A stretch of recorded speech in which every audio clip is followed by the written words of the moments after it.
And welcome Harry Sherwood to the set today.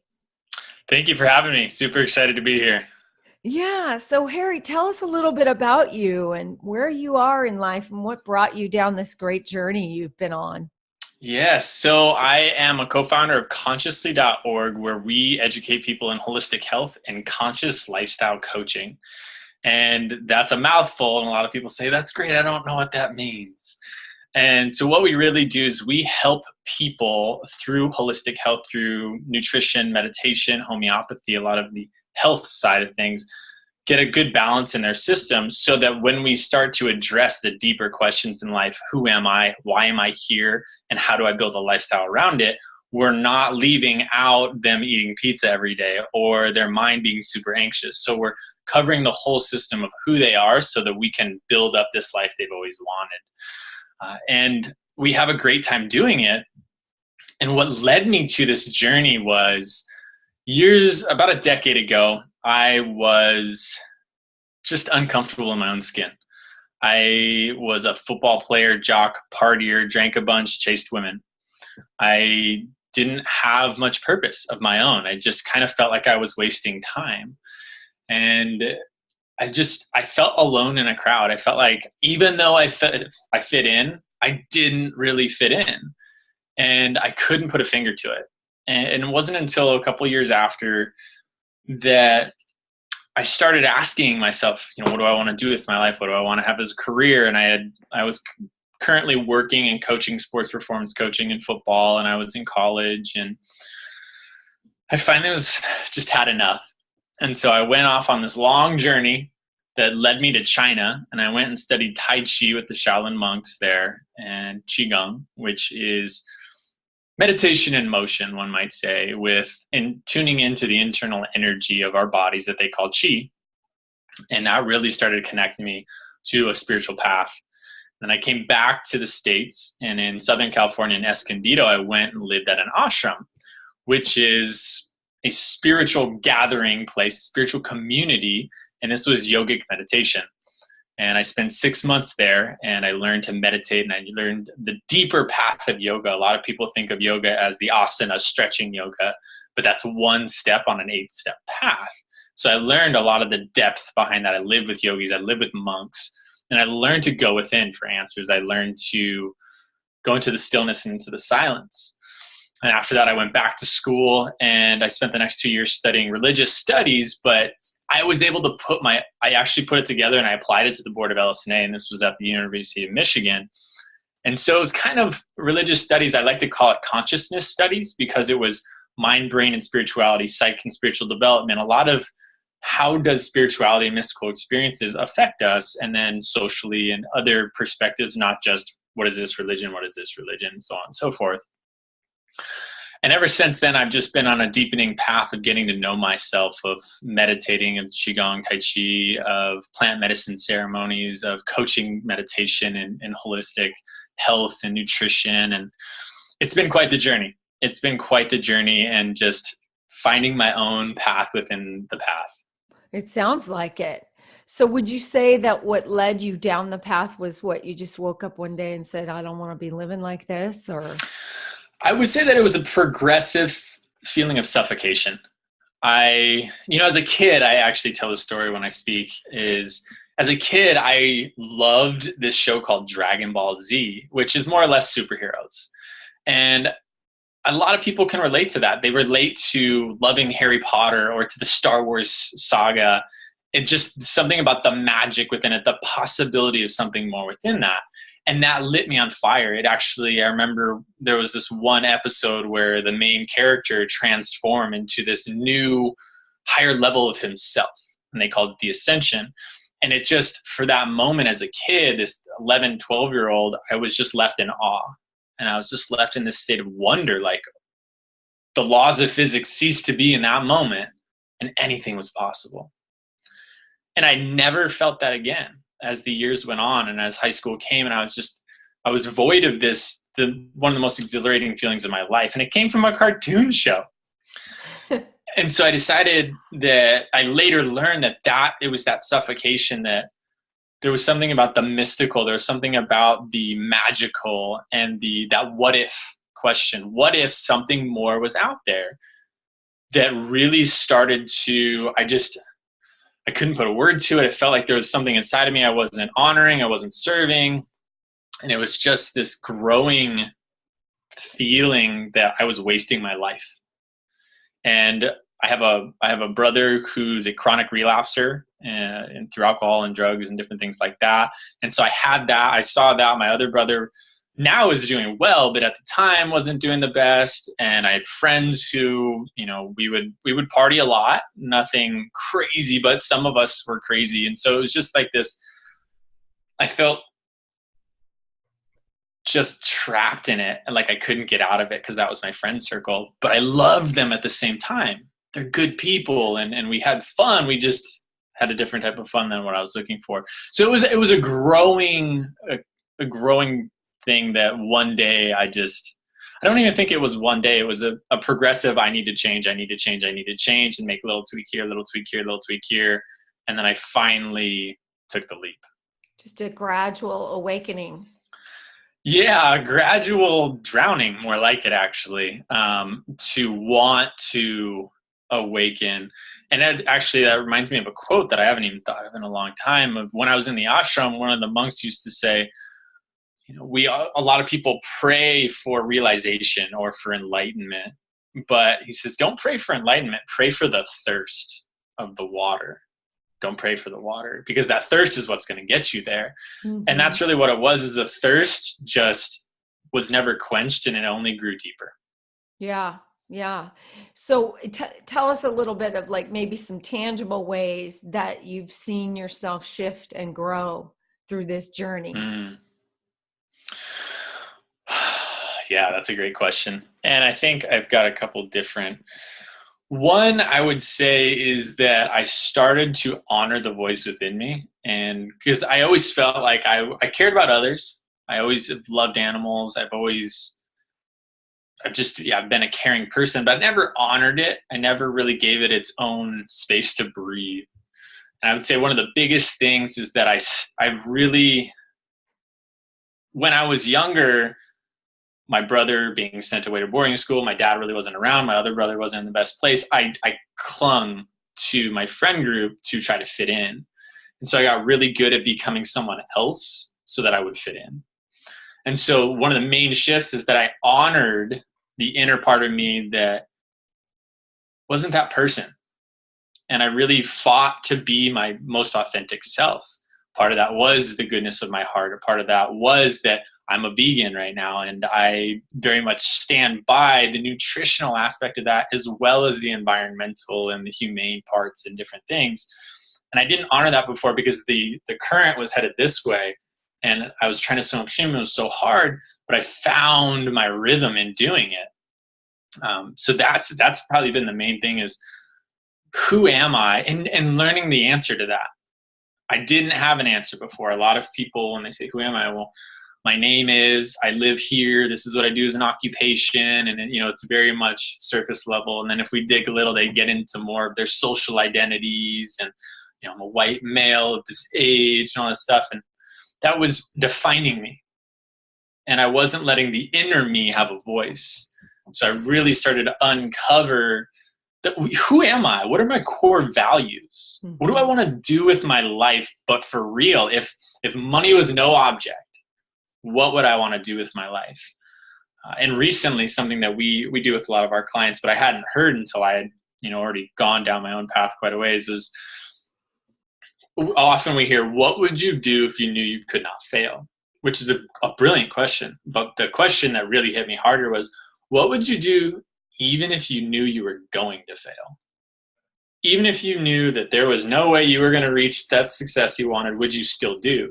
And that really changed my perspective on a few things of, I'm still going to reach out my hand and try to help others. I'm still going to try to help people find their truest, most authentic selves and build a lifestyle around it, because that's where my heart lies. And that's really when things started to click. Yeah. And so what obstacles or internal fears did you have to overcome? Judgment of myself, judgment from others. and like I said, I do some speaking, and just there's the imposter syndrome that comes up of, oh, well, this person's written a book or 2 books or 10 books, and they have, this super successful business and whatever it is, and all just the stories in my head. And a part of that was that I'm enough or I'm not enough. And the I am not enough was really there, especially in the success part of things. And a lot of people measure success through finance. And my dad, grew up in that paradigm. His parents grew up in that paradigm. And so I grew up thinking success equals your financial success. And as time went on, even though I was doing really well in certain areas, I was meditating and my spiritual life was really blossoming and my health was great. My relationships were doing well, or at least some of them were, in a lot of areas of my life, I was very successful, quote unquote. Now we could debate the definition of success, but in the financial world, I still hadn't made it. So even after years down my path, there was still the I am not enough because I'm not very rich or whatever it may be. So that, I think, was one of the biggest things. One of the biggest things that I had to overcome was the internal voice, the mind.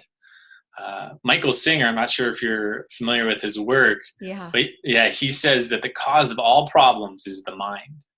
And I love that because the mind defines all things. Nothing's a problem unless we label it a problem. And learning that, and not just learning that, but learning that with my being, has been one of the greatest adventures along the way. Yeah. I love his book, The Untethered Soul. I love that. It's brilliant. And his newer book, The Surrender Experiment, is about his life. It's highly suggested as well. Okay. What philosophy do you live by, or what guides your life now? That's one of them. My partner at Consciously and in life, she has a talk that she gives called I'm Enough, Even Though. And that is super powerful to me. I'm enough, even though I have flaws. I'm enough, even though I don't make as much money as the billionaire.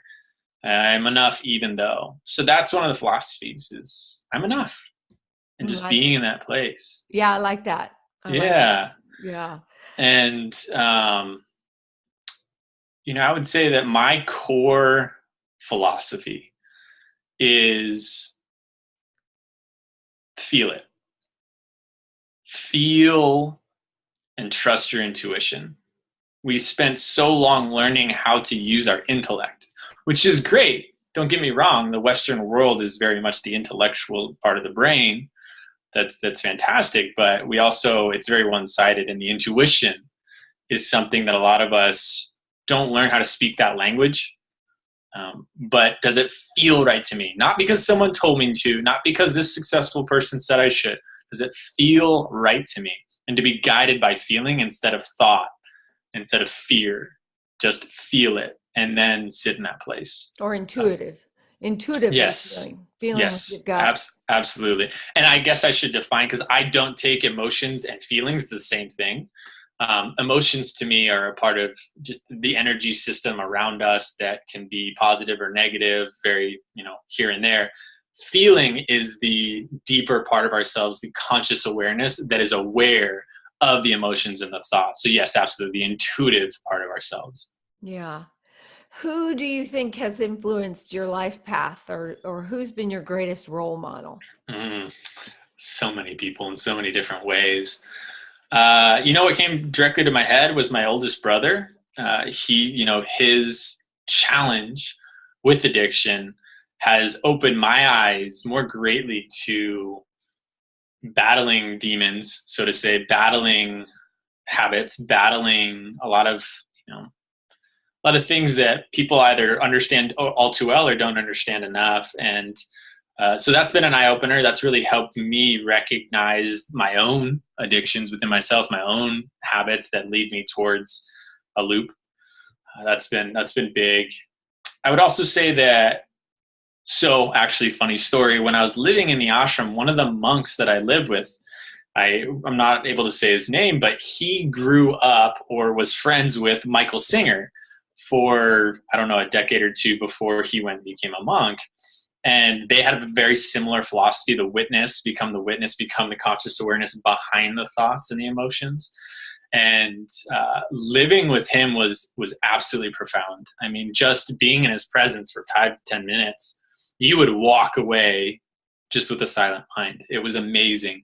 And so he was my counselor the first time I lived at the ashram for the 6 months, and that really impacted me greatly.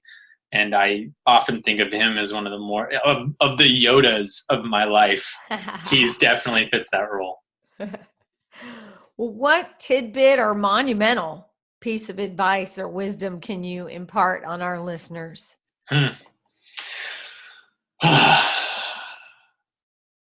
I would say, I'll say what I've already said, I guess, in a different way. But what we teach our clients is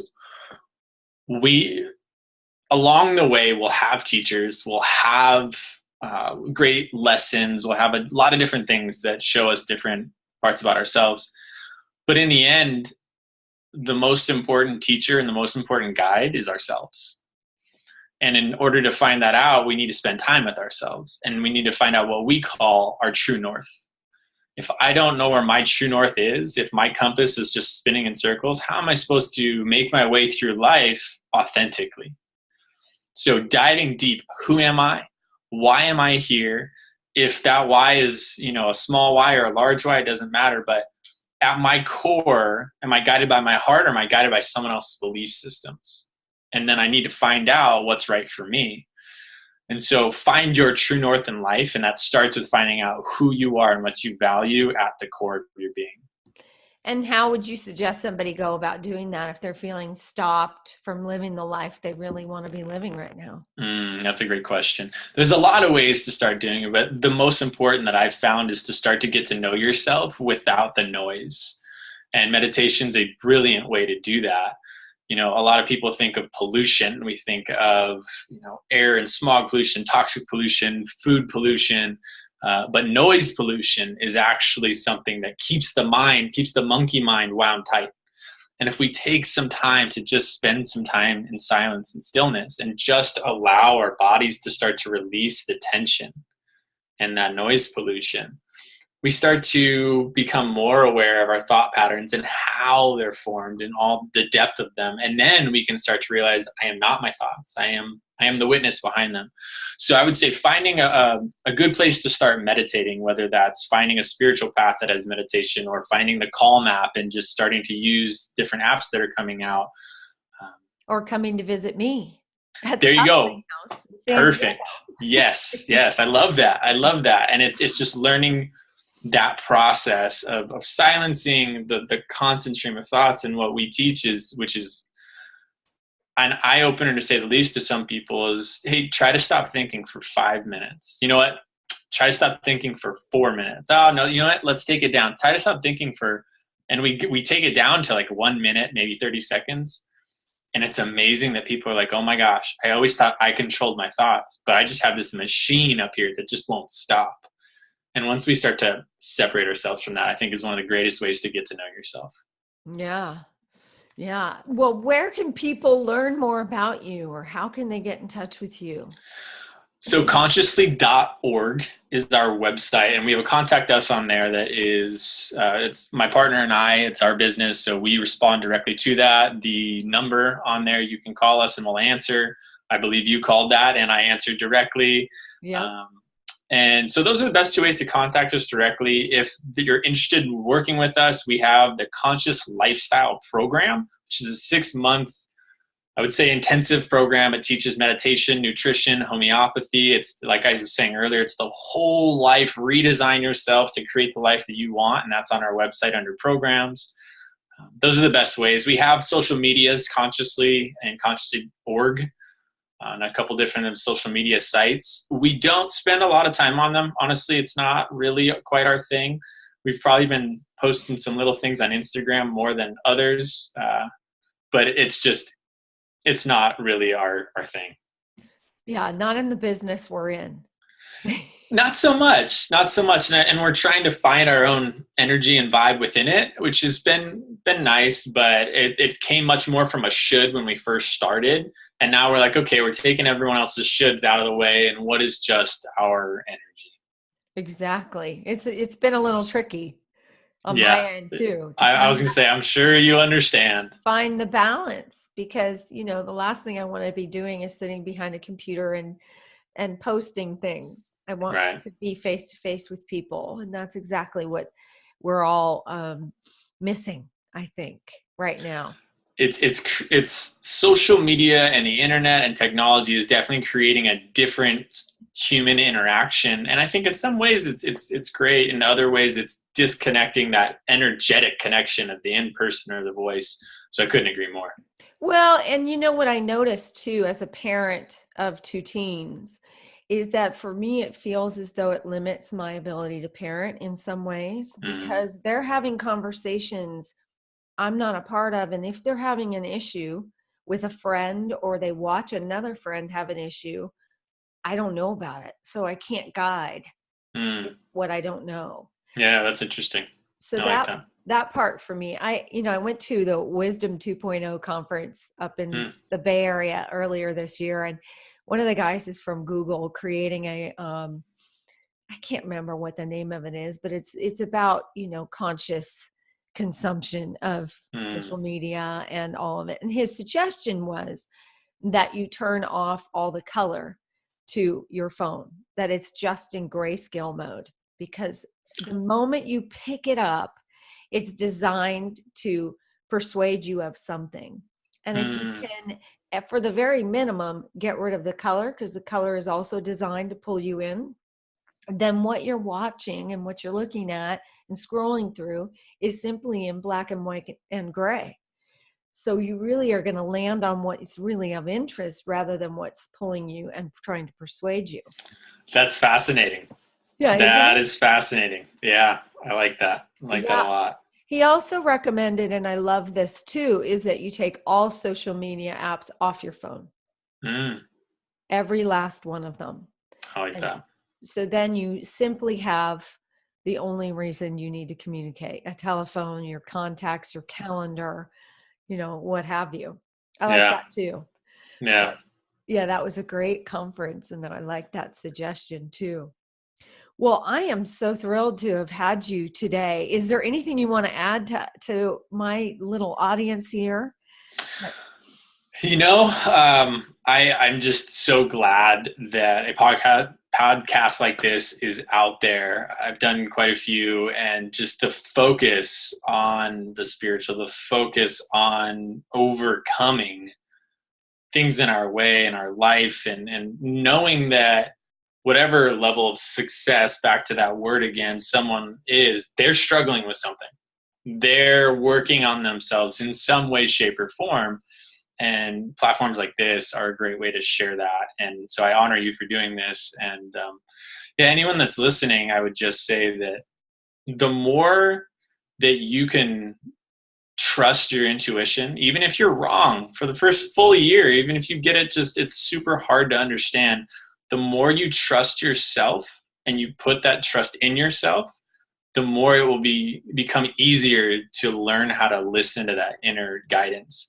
And that's the most important thing to me in life is, am I guided by my higher self, or am I guided by someone else's beliefs that has been implanted in me? And that's why you see so much unhappiness and depression and anxiety and sadness and everything just on the rise, especially in the US. Well, and I think too that things are moving so fast in our world today that it's really hard, if you're not centered and connected and conscious, to actually choose your own path. If you're chronically under stress, it's hard to have choice.